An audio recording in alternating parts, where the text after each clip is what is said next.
o objetivo da palestra é trazer uma tomada de consciência para a gente, menos sofrimento, porque as situações da nossa vida não vão mudar.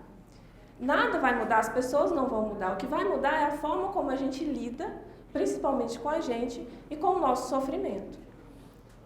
Então, geralmente, para as pessoas que eu tenho mais proximidade, para os meus amigos, eu sempre falo, eu trago palestras que eu vivenciei na carne, situações que eu vivenciei, que eu sofri, e com isso me inspiraram a fazer uma palestra. Então, vamos lá. Bom, na nossa sociedade atual, a gente tem uma tendência a priorizar a inteligência somente da mente. A mente é que direciona a nossa sociedade, a nossa cultura.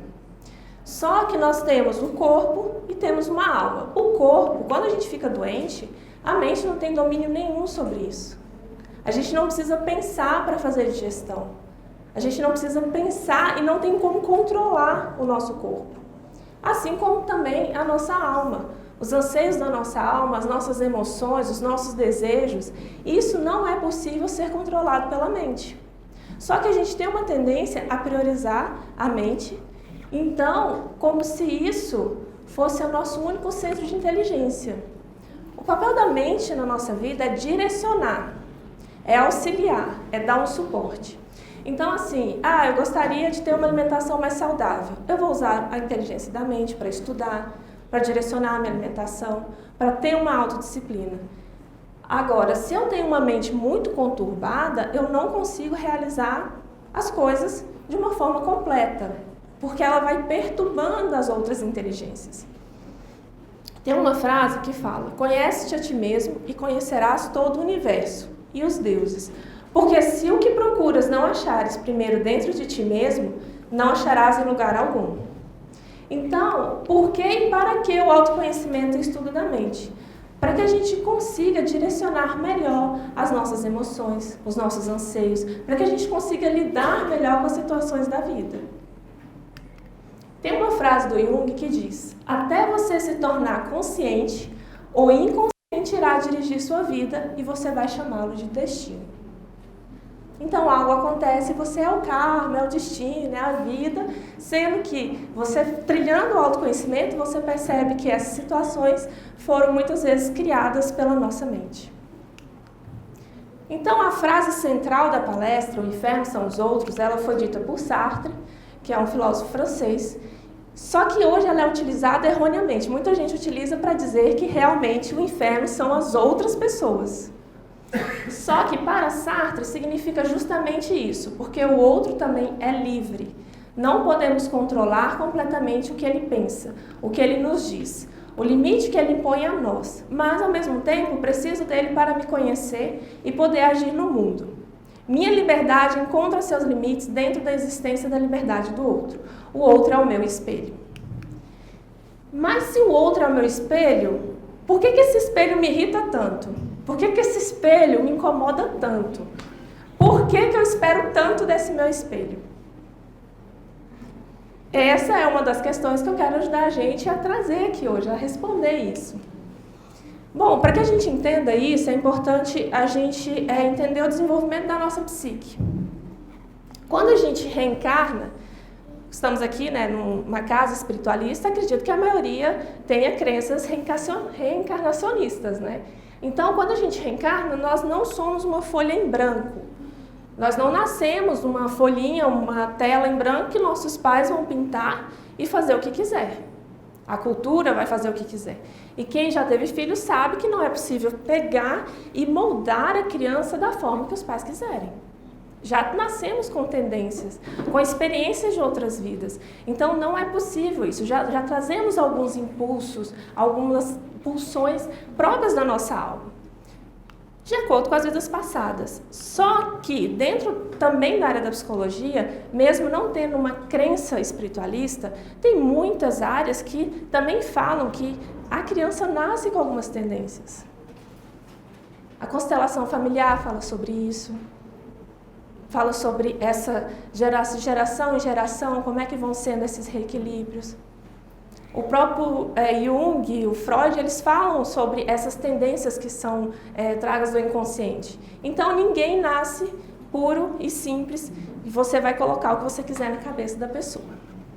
Só que essa criança, ela busca um amor e uma aceitação dos pais e do meio que ela faz parte. Então, quando os pais estão tentando educar essas crianças, vai passando conceitos, crenças, e a criança vai fazendo um filtro para que ela seja aceita e amada pelos pais. Então, digamos que seja uma criança bastante explosiva, uma criança hiperativa, aí os pais, isso não é jeito de moça falar, isso não é jeito de moça sentar, rapazinho não é assim, e vai falando, aí a criança vai criando o quê? Repressões. Só que, como a alma vem inteira, e quando a criança vai criando essas repressões, e a gente faz isso o tempo todo ao longo do dia, não só quando é criança, para onde é que vai? Não é um impulso que eu peguei o impulso, transmutei de uma forma diferente, a pessoa está se expressando. Não, ela simplesmente reprimiu essa parte da alma dela. Como nós somos um circuito de energia, então é como se você fatiasse a alma e fosse colocando no porão da casa. Só que essa energia existe, essa energia tem uma tendência, a energia tem uma pulsão. Então ela não vai simplesmente fingir que não está lá. Ela vai continuar atuando. E aí se cria o conceito do inconsciente, do luz e sombra. A sombra é composta basicamente por sentimentos, pensamentos, desejos não vividos e emoções chamados de conteúdos internos. Apego, medo, insegurança, rigidez, frustrações, perversões, culpa, arrogância, vaidade, prepotência, ciúme, inveja e paciência. A sombra nem sempre é só coisas negativas. Pode ser que a criança tenha nascido com um dom artístico, ou uma dança, ou uma pintura, e nasceu numa família muito rígida. Então, com alguma crença de que aquilo não vai ser bom para a criança. Isso também pode ser reprimido. Só que não é algo negativo, ela só tinha uma tendência artística. Só que naquele meio que ela cresceu, nasceu, não foi visto como algo positivo. Então isso também gera uma energia na sombra. A luz é isso que nós estamos aqui. Vocês estão olhando para mim, vocês estão tendo uma consciência. Isso é o que você está vendo e percebendo agora. E a luz é o que a gente permitiu que viesse para a consciência. Então, assim, se perguntar, como é que você é? Não, eu sou uma pessoa muito calma. Aí, de repente, essa pessoa calma tem um ataque, sai quebrando tudo. Ué, mas não era uma pessoa calma, gente? O que aconteceu? Então, nós temos conceitos também que a gente vai criando da gente, que em determinadas situações, a gente, mas eu era tão assim, de repente agora eu estou assim, dá um pane no sistema. Por quê? São esses conteúdos que estão no nosso inconsciente. Para a gente entender o conceito de projeção, eu trouxe algumas metáforas. Metáfora do cinema. No cinema nós temos o projetor, o telespectador e a tela. O projetor seria o nosso inconsciente, a nossa sombra. A tela é a nossa consciência, o nosso ego. E o telespectador é a nossa consciência. E a tela é a projeção como eu vejo o mundo. Então a gente está lá no cinema, e a gente está assistindo o filme, e a gente está brigando com o pessoal na tela, e está chorando, e está se emocionando, e está com raiva, e está feliz, e nossa, gostei dessa pessoa, não gostei. Sendo que na verdade a gente está interagindo com a gente mesmo. Porque essa tela, ela reflete os conteúdos desse projetor. Só que como a gente não tem consciência disso, a gente faz um julgamento pelo ego. O filme que está passando ali, na verdade, quem está fazendo aquele filme são esses conteúdos. Por quê? A diferença é a reação e emoção das coisas ao nosso redor. Poxa, tem gente que se estressa com pessoas folgadas, tem gente que não. Por quê? Por que tem pessoas que se estressam com determinadas coisas e tem pessoas que não se estressam com outras coisas? A diferença, o fato é o mesmo. O fato é um só. Só que cada pessoa reage de uma determinada forma. Então, o que faz isso? Como é que funciona isso?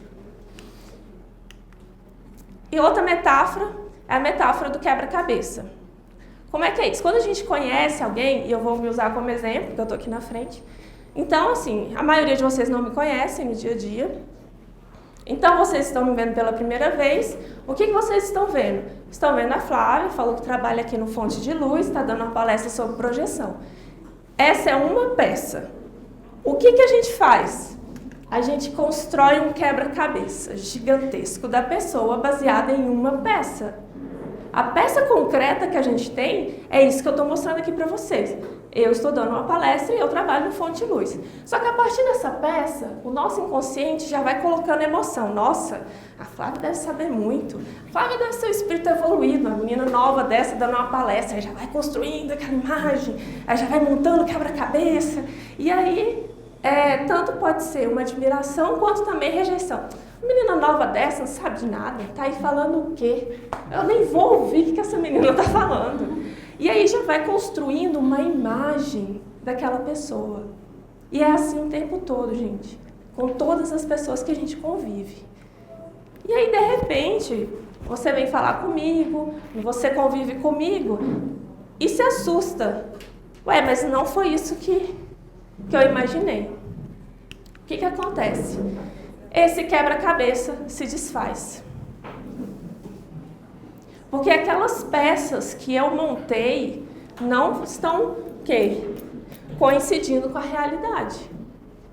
Nossa, não acredito que a Flávia fez isso. Eu fui um dia ali no bar, a Flávia estava saindo com as amigas e conversando e tomando cerveja. Vê se isso condiz com uma pessoa espiritualista. Nossa, a Flávia estava numa boutique comprando roupa cara. Porque se pode uma pessoa que se diz espiritualista fazer um negócio desse? E aí a gente vai convivendo com as pessoas e a gente vai se decepcionando. Assim, negativamente também. Nossa, achava que fulano era tão burro, aí de repente a pessoa é tão inteligente, faz um doutorado, faz não sei o quê. Nossa, me surpreendeu.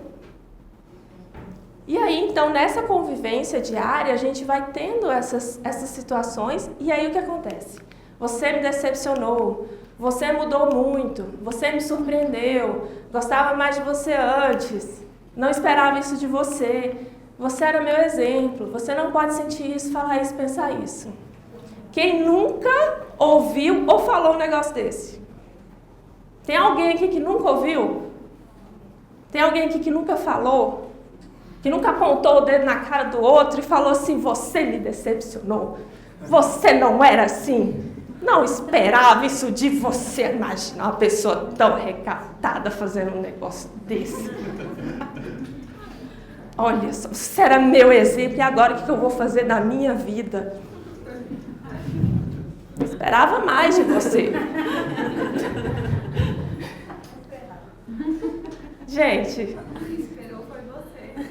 Não, mas a gente fala, não fala? E a gente ouve também. Todo dia é uma pentelhação. Diferente. Então, mas como é que isso acontece? Por que isso acontece?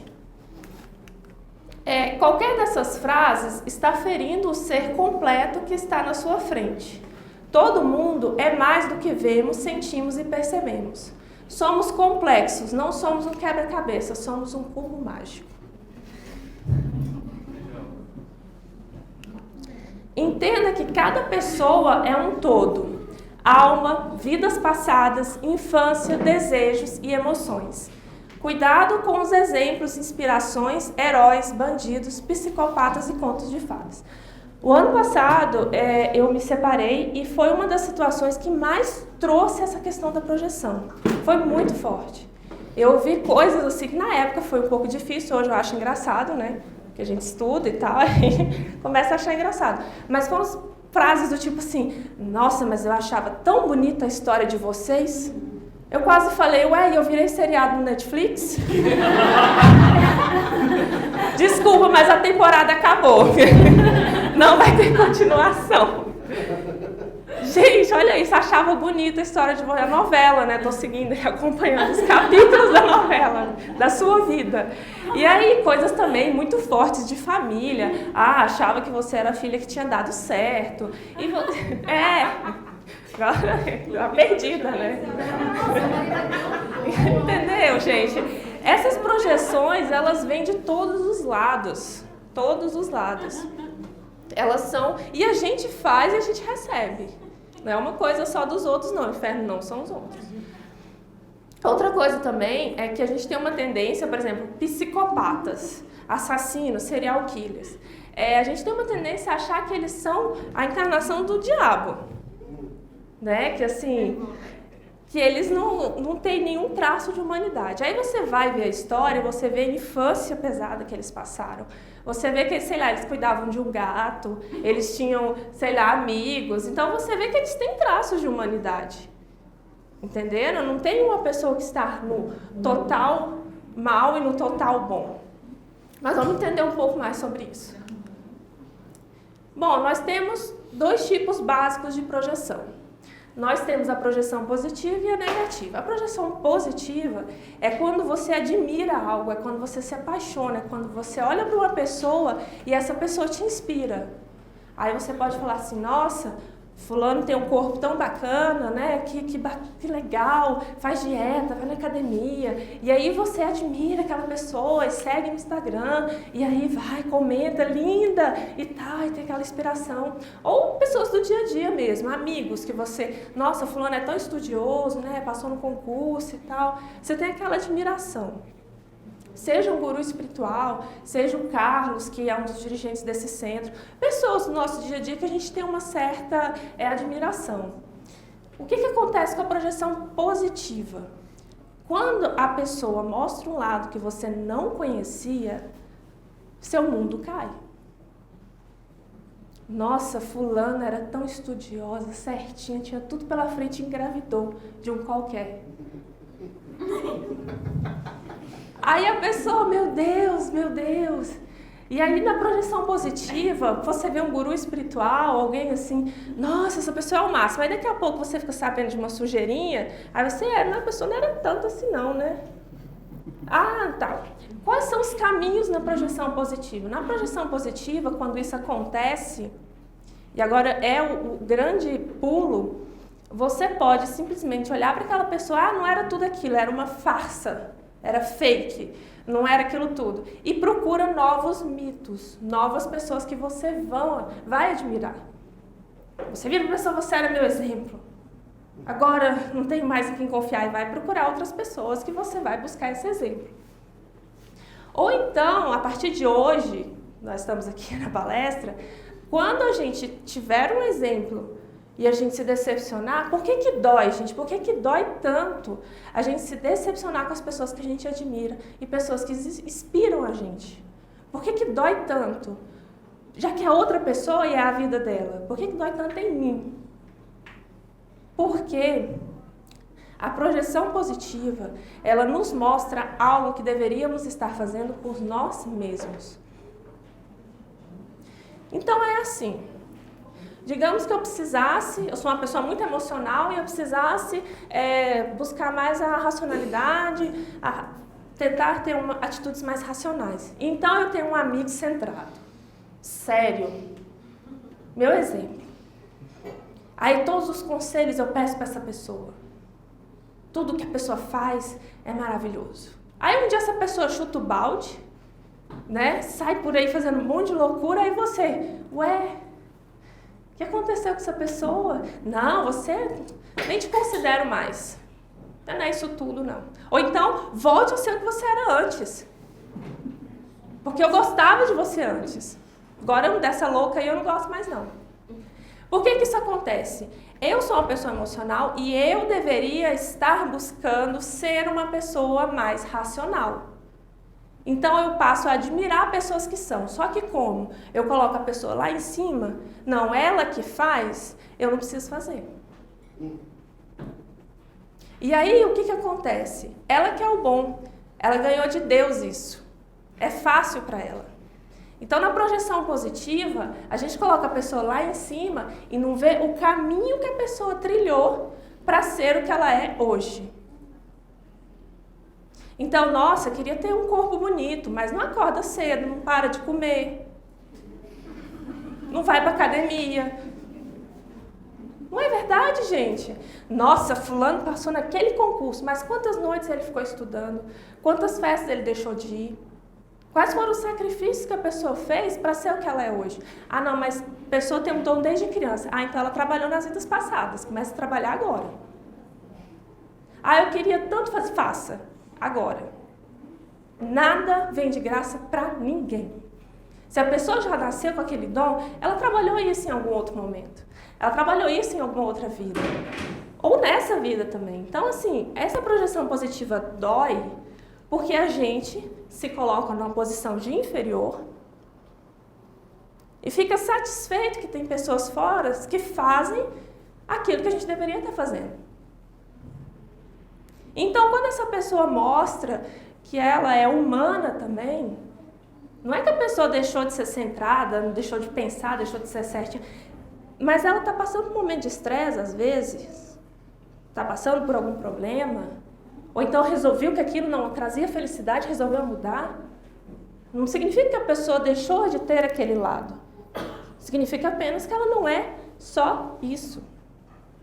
Então, a projeção positiva, agora tudo que vocês admirarem, que vocês se apaixonarem, observe. Se não é algo que você deveria estar fazendo por você. Um belo exemplo é o Sérgio Moro. Diga. Ele virou herói agora. Sempre tem um herói, né? Toda hora a gente busca um herói fora. Alguém que, o salvador da corrupção, aquele que, né, faz tudo, sendo que a gente no dia a dia comete as nossas pequenas corrupções, né? Então, na projeção positiva, observe isso. Observe o quanto você está colocando a energia que deveria ser sua na outra pessoa. Agora, a projeção negativa, que é a mais fácil.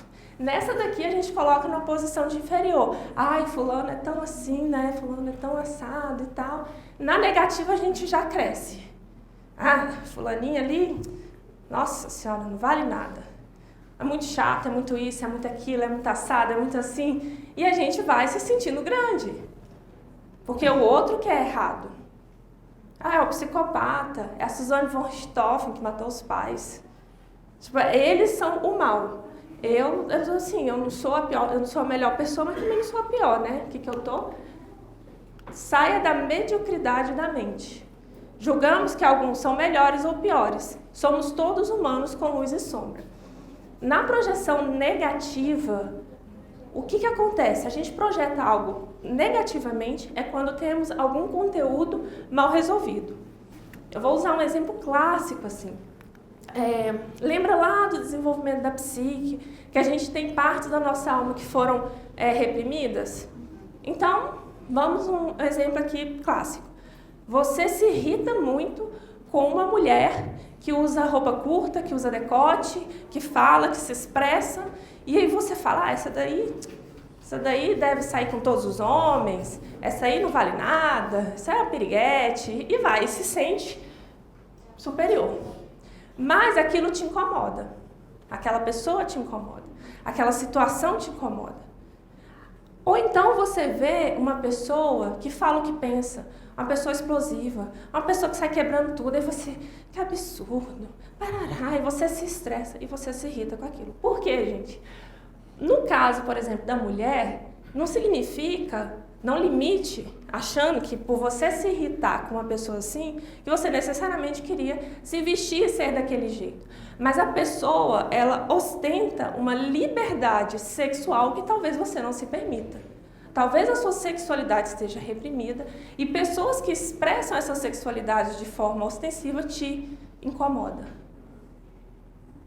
Aquela pessoa que sai quebrando tudo, que sai irritada, que fala o que pensa, talvez te incomode, porque a sua educação foi tão rígida que você teve que reprimir o seu lado explosivo. E você fica possesso de ter uma pessoa fora que não se controla. Você fica, poxa, mas eu estou aqui fazendo o maior esforço para ser certinho, para ser bonitinho, para falar tudo bonitinho, e tem uma pessoa ali que sai e dá tudo certo para ela. Consegue a função, consegue tudo. E eu aqui, fazendo um esforço diário. E pessoas fora não estão fazendo esse esforço que eu faço. Então, a projeção negativa, ela mostra algo nosso mal resolvido.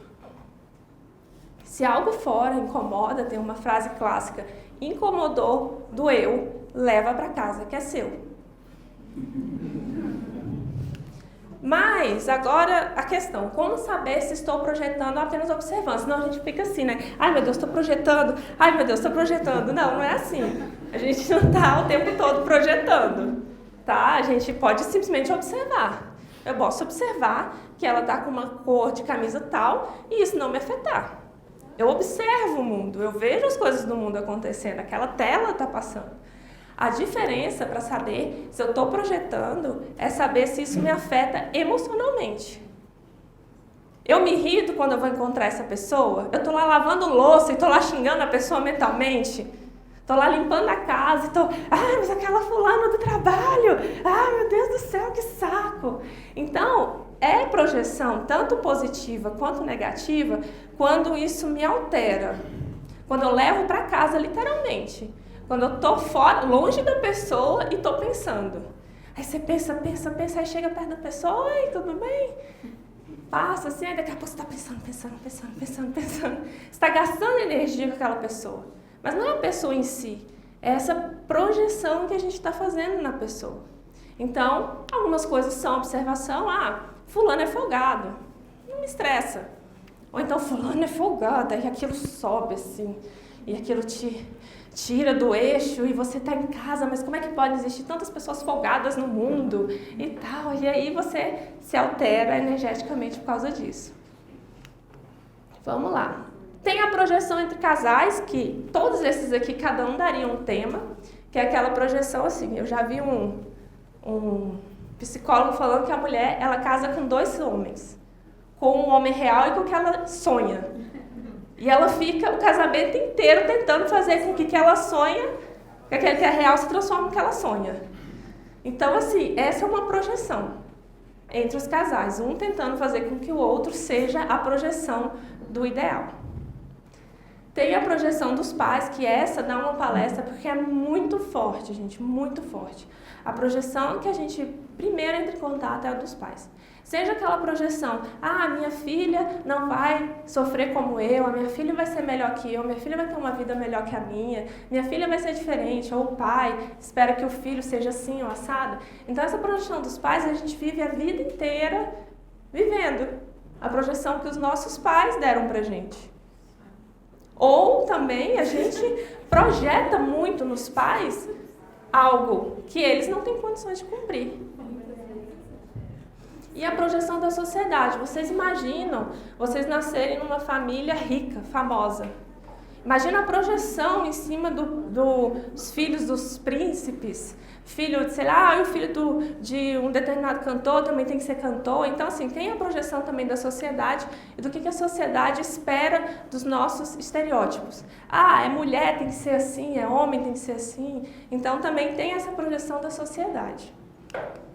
Bom, mas será que isso não é porque, em algum nível fundamental, achamos difícil entender que o outro também é um ser humano, tal como nós? Ou nós o idealizamos como deuses ou os dispensamos como animais? Ou a pessoa é maravilhosa, incrível, faz tudo certo, ou é um bandido, uma pessoa que eu não tenho em consideração. E aí eu tiro a humanidade dos dois. Então, nos níveis de projeção, nós temos cobrança, a culpa é do outro. Esse é o nível mais infantil. É quando a gente aponta o dedo na cara da pessoa e fala para ela: você não está sendo aquilo que eu imaginei. Nunca sou. Você não está sendo. Você está contra aquilo que eu desenhei para você na minha cabeça. Essa é a mais infantil, porque você sai e fala: não, é o outro que não correspondeu à minha expectativa. E aí você pode brigar, xingar, não falar mais, bloquear no WhatsApp, mandar indireta no Facebook. E por aí vai. Então, essa cobrança é a primeira, mas a partir de hoje todo mundo já saiu dessa, né? Com certeza, ninguém mais vai colocar o dedo na cara do outro e falar: você. E aí o nível mais, digamos, maduro de uma projeção, porque a projeção, gente, é um mecanismo básico da mente, ela não vai deixar de ocorrer. A gente não vai deixar de projetar. Por quê? na nossa mente tem luz e sombra, a gente não ainda tem condições de tudo ser luz. Nós precisamos da luz e sombra para viver, então nós estamos sempre projetando. Agora, o nível mais maduro é quando a gente usa essa projeção para um autoconhecimento. É quando a gente vê que está projetando e traz para si. Mas como é que faz isso, né? Então vamos lá, dicas para o autoconhecimento. Observar as emoções. Não se culpe. Quando a gente é criança, muitas vezes os nossos pais não suportam as nossas emoções. Não sabem lidar. Então a criança começa a gritar, a mãe chora, a mãe se descabela. E aí a criança começa a achar que aquilo é ruim, que ela não pode expressar raiva, que ela não pode expressar emoção. E ela começa a reprimir as emoções. Então não se culpe de sentir. Por exemplo, inveja. Só eu tenho inveja aqui na sala, né? Acho que ninguém mais sente inveja aqui, que é uma emoção que é muito distorcida. Então todo mundo reprime a inveja, é os outros que têm inveja de mim. Mas né, o negócio negativo na minha vida é tudo inveja dos outros que está acontecendo. Então, assim, não reprimam as emoções. Se permita sentir raiva, se permita sentir. A diferença é que a gente não é responsável pelo que a gente sente. A emoção é um centro de inteligência diferente da mente, do corpo. Então, a emoção, ela é tipo um sinal, um semáforo. Ela vai mostrar pra gente o que está acontecendo aqui dentro. A diferença é o que a gente faz com isso. Então, eu posso sentir raiva. Se a diferença é se eu vou bater na pessoa, se eu vou xingar, se eu vou matar. Ou eu posso usar a raiva para entender por que eu estou sentindo raiva. O que essa raiva quer me mostrar? Por que eu sinto essa raiva? Por que eu sinto inveja? Por que eu estou sentindo mágoa? Por que eu estou sentindo? E não assim, não posso sentir.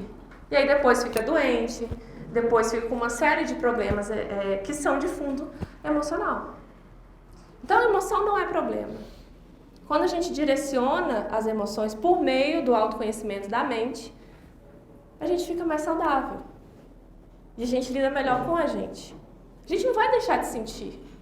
Não vai chegar um momento e falar assim, não vai sentir mais. Não. Todas essas emoções, elas fazem parte do dia a dia e aí você pode direcionar. Tenha compaixão com você e seus surtos, emoções. Tenha compaixão. Vocês não são culpados de sentir, de se emocionar, de ficar com raiva, de ficar triste. Essas emoções são humanas. Então tenha compaixão primeiro com as suas emoções. Escrever, é bacana você escrever, então assim... chegou uma pessoa nova que você não está sabendo lidar, chegue lá na sua casa e escreva sobre a pessoa sem repressão, sem nenhum tipo de filtro. Eu odeio porque você é isso, você é aquilo. Vai sair coisas assim que vão surpreender. E você vai reler e vai falar, nossa, mas a pessoa nem faz isso tudo e eu já criei um monte de coisa. Então escreva para se autoconhecer. Aí escrevendo, pode ser que você se irrite com uma situação e aí você vai ver que é a mesma situação de quando você tinha 5 anos de idade. E essa criança de quando tinha 5 anos de idade não resolveu isso e você, toda vez que vê a mesma situação, você fica irado. Então escrever é muito bacana. Tanto na projeção positiva quanto na negativa. Você libera e você se autoconhece. E às vezes você fala assim... Você vai se trabalhando, o que aquela pessoa me irrita? Aquela pessoa me irrita porque ela é carente. Mas como é que você sabe que ela é carente? Aí você vai ver, você tem carências, e aí você tem que olhar para as suas carências, e não para a atitude do outro que está fora. Meditar também, qualquer tipo de meditação, ajuda bastante nesse processo. E quando sou alvo de projeção? Porque eu foquei bastante quando a gente projeta. Mas e quando eu estou recebendo a projeção? Quando alguém vem me cobrar alguma coisa? Quando alguém vem me falar que eu deveria fazer, que eu deveria ser? Primeiro, relacionamento, seja de amizade, seja amoroso, é 50% e 50%. Nós somos responsáveis por projetar, mas a pessoa que recebe, com certeza, ela mostrou uma faceta daquilo. Você não projeta uma pessoa folgada numa pessoa que é muito contida, ou você não projeta um gastador numa pessoa que é pão dura. Então, alguma faceta a gente mostra. Se a pessoa olha e fala assim, não sei o que, você é muito assim, se auto-observe. Qual é a energia e a mensagem que você está emitindo para as pessoas? Não que você seja tudo aquilo que a pessoa jogar na sua cara e que ela falar e que ela te cobrar. Mas é bom você observar. Na projeção positiva, o grande problema da projeção positiva, para quem recebe a projeção, é o ego. Nossa, assim, ele percebe que as pessoas estão vendo, por exemplo, líderes, né? Quem está na frente de grupos, quem é dono de centros. Nossa, tá todo mundo me achando assim, assado, me achando, né? Então isso mexe com o ego da pessoa. E ela quer manter aquela imagem positiva. Ela quer manter aquela projeção positiva. Até chega um momento que ela não aguenta, porque ela tem outras facetas, tem outras partes dela também. Então a projeção, ela vai dos dois lados. Mas nós somos responsáveis por criar a projeção. Então, mas se eu receber também, eu me auto-observo. Será que eu passei mesmo essa mensagem? O que será que eu fiz que levou a pessoa a pensar isso? Não que a gente tenha que vivenciar e ser a expectativa das pessoas, mas é só uma auto-observação. Conversar com pessoas de confiança. Essa cura pela fala, tanto pela escrita quanto pela fala, ela é bem bacana, porque é como se a gente tivesse vários fios emaranhados na mente e a gente conversando e escrevendo, eles vão se organizando. Então, se você tem pessoas de confiança, converse sobre. Principalmente pessoas que estão na mesma frequência, buscando autoconhecimento. Aí você, nossa, fulano me irrita muito, e você, eu não consigo lidar com essa pessoa, e você vai conversando com outras pessoas e tendo outras visões sobre aquele fato. Mas isso, gente, não significa que eu senti raiva, que eu senti as emoções, que eu não tenha razão. O problema é que quando a gente não se auto-observa, a gente começa a ter atitudes desproporcionais. Não é que você não vai colocar seus limites, que você não vai dizer o que você pensa, que você não vai falar o que você está sentindo para as outras pessoas. Mas quando a gente limpa a mente, e quando a gente consegue limpar isso, a gente consegue ir para o mundo de uma forma mais imparcial. E as pessoas vão sentir isso. Você vai se colocar de uma maneira que, assim, você está sendo imparcial. Você não está colocando uma emoção sua reprimida do inconsciente, você não está colocando uma parte sua ali. Você está falando apenas o que você está observando sobre aquele fato. E aí, para lidar com a gente e lidar com as outras pessoas, isso se torna mais tranquilo, porque também a gente deixa de preocupar tanto com o que os outros estão pensando. Porque a gente não está projetando tanto, a gente não está tão preocupado, porque a gente entende que eu projeto, outra pessoa projeta, tudo faz parte de uma grande ilusão. E aí você se torna mais tranquilo. Não fica tão preocupado em vivenciar a expectativa das pessoas. Bom, compaixão. Veja, a partir de hoje, o outro como algo completo e complexo, que tem uma alma realizando algum aprendizado nessa vida. Olhe para cada pessoa que tiver do seu lado, no seu convívio, na sua família, e você vai pensar isso. Ela é um ser completo. Você não sabe a história da pessoa, das vidas passadas, e não sabe os caminhos que ela trilhou para ser o que é hoje. Boa ou má, maravilhosa ou insignificante nos nossos conceitos. Respeite a história do outro e a sua. Ninguém anda com uma placa falando o que passou. Ninguém fala assim, nossa, eu passei por isso na infância, eu superei isso, eu superei aquilo. Então, respeite. Ninguém fala se passou por abusos, dores, os medos e o trabalho interno, as noites de estudo e tudo mais que faz ser o que é. Entenda que, no fundo, todos queremos as mesmas coisas e as dores são semelhantes, porém com uma capa diferente. Existe muito, às vezes você vê uma pessoa que está bem, nossa, a pessoa parece estar feliz, e aí começa, mas para você é fácil também. Poxa, você não sabe o que a pessoa passou para chegar ali. Ninguém está feliz de graça. Há um trabalho interno que a gente consiga, no dia a dia, manter um certo equilíbrio, uma certa felicidade. É quando você olha para a vida daquela pessoa, eu vejo muito frequente isso, a gente faz isso, mas fulano é bonito, tem carro, tem dinheiro, tem isso, tem aquilo, tem uma mulher assim, tem um homem assado, se veste assim, e aí você já projeta que ela é feliz e que essa felicidade caiu do céu. Mas a gente não sabe o que essa pessoa passou, assim como uma pessoa que está na rua sofrendo, assim como uma pessoa que tem ataques de explosão, de raiva, uma pessoa que é mais fechada.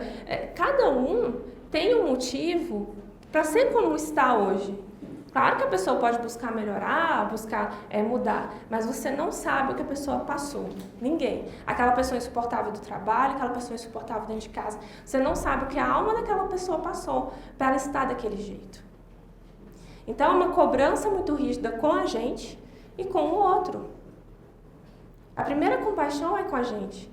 Por mais que a gente não tenha consciência, a gente não sabe o que a gente passou, as nossas vidas, o que a alma, o que a nossa alma está querendo aprender nessa vida. Por que eu tenho o cabelo assim? Por que eu tenho essa dificuldade? Também não sei.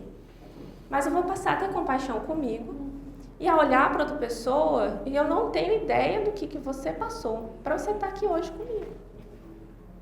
Olhando aqui, sentado assim, não sei. Eu não sei porque aquela pessoa ela é tão estressada. Poxa, às vezes quando ela era criança, o pai batia nela todo dia. Às vezes ela foi abusada. Ou então ela tem algum problema. A gente não sabe. E é muito cruel essa cobrança. Eu faço minhas coisas e você faz as suas. Eu não estou neste mundo para viver suas expectativas. E você não está neste mundo para viver as minhas. Você é você e eu sou eu. Se por acaso nos encontrarmos, será ótimo. Se não, nada se pode fazer.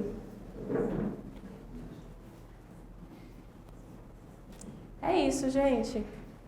Perguntas, dúvidas, reclamações, projeções.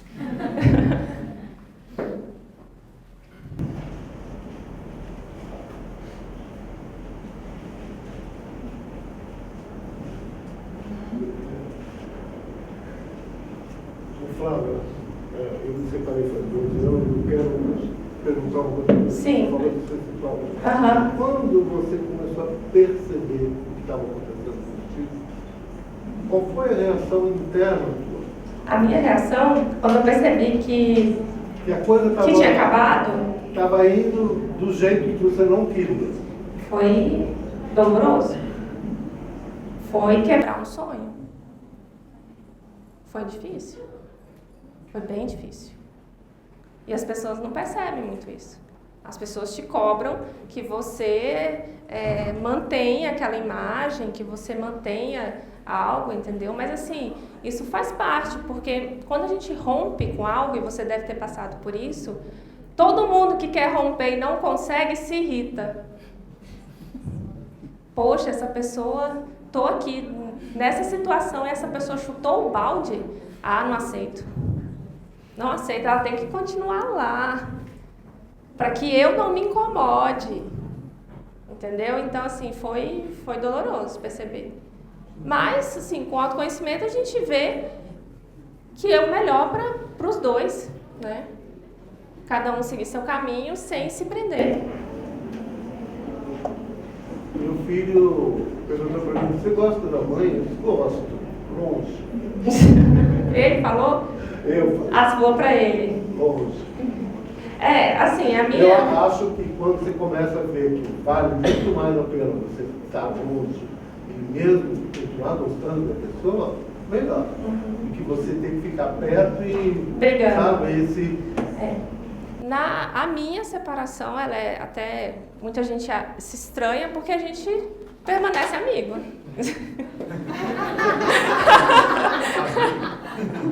E a gente conversa e a gente convive numa boa, porque os dois estão no caminho do autoconhecimento, os dois perceberam que a missão acabou e que não tem que projetar a culpa no outro.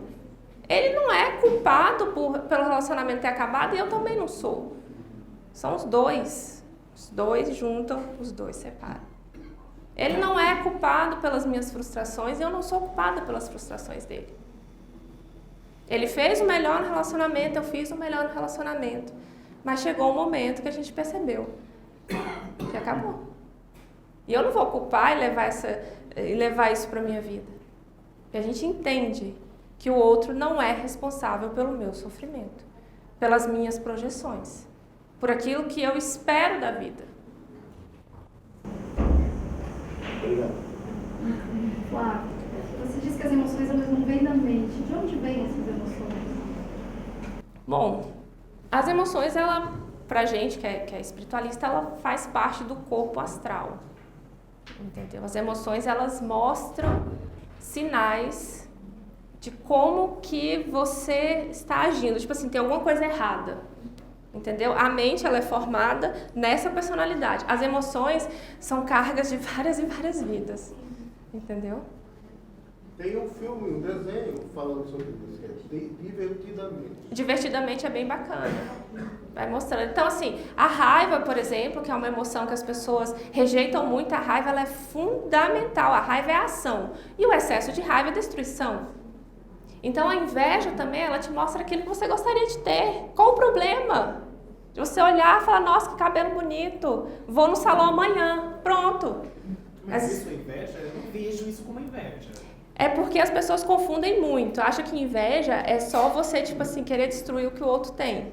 Isso é o extremo. Mas a inveja é você olhar algo que você gostaria de ter pra você. Eu não vejo isso como inveja. Eles chamam de inveja branca, né? Não, nem branca. Eu não vejo isso como inveja. Ambição. Desejo. Desejo. Porque assim, existe uma diferença entre desejo e inveja. Desculpa. Sim, não, tranquilo. Porque assim, a gente deseja, a gente almeja muitas coisas. Sim, isso é normal. E algumas coisas são possíveis e outras não. Sim. Por exemplo, algumas coisas físicas, fisiológicas, a gente almeja. Queria ser alto. Queria ser alto. Eu queria ter nascido com a cintura mais fina. Eu queria ter, sabe, algumas dessas coisas. E outras são possíveis. Queria ser rico, ou eu não queria ser rico, eu queria ser mais inteligente e tal. Esse tipo de coisa. Então, eu não vejo isso como inveja. Então, vamos aprofundar mais nisso. Então, assim, eu queria ser alto. Eu não sou alto. O que você está fazendo com você? Você está colocando um poder na altura alheia. E eu sei bem o que é isso. Eu posso falar. Todo mundo queria ter essa altura. Então, o que acontece? Como é que isso se processa? Você coloca fora um poder que você seria mais feliz, que você teria mais, que você saberia mais, que você seria mais algo se você tivesse aquilo. Entendeu? Mas isso é só um desejo. Não é só um desejo, não. Isso não vai mudar minha felicidade. Muda. Tem pessoas que se deprimem porque não tem aquilo.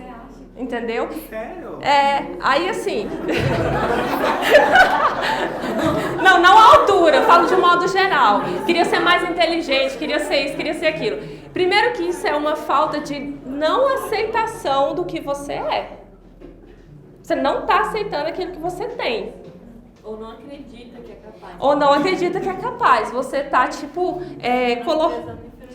se inferiorizando. Queria ser mais inteligente. Mas quem disse que a pessoa não é? Às vezes ela tem outras inteligências, ou algum momento da vida dela, alguém disse que ela não era inteligente, ela acreditou que não era, e aí ela abafou. E aí todo mundo que é inteligente, ela fica... Queria ser inteligente com aquela pessoa. Ou então queria ser algo mais. Por que você quer ser algo mais do que você já é? É o ego, é a projeção de que aquilo traria felicidade, de que aquilo traria mais poder. Ficou claro?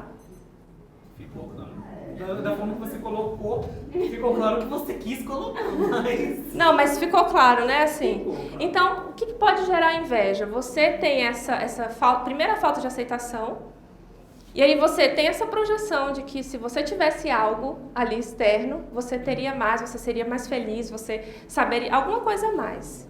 E isso pode se juntar com a raiva, e aí isso ficar mais profundo, mais intenso.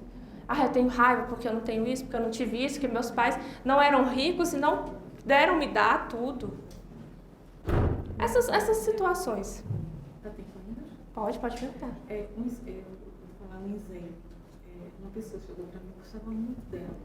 Aí ela chegou e falou: poxa, eu odeio você, eu tenho inveja de você, porque você, entre aspas, estuda e pega tudo com facilidade, aí você não valoriza.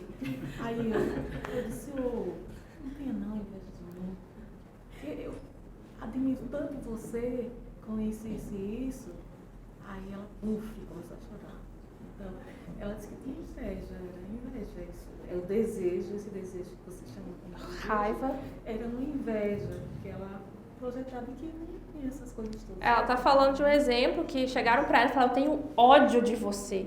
Porque eu tenho inveja que você é inteligente, pega as coisas tudo fácil e eu não. E aí ela falou e jogou, falou, não, mas você é tão assim, tão assado. E ela falando que também não é essa coisa toda.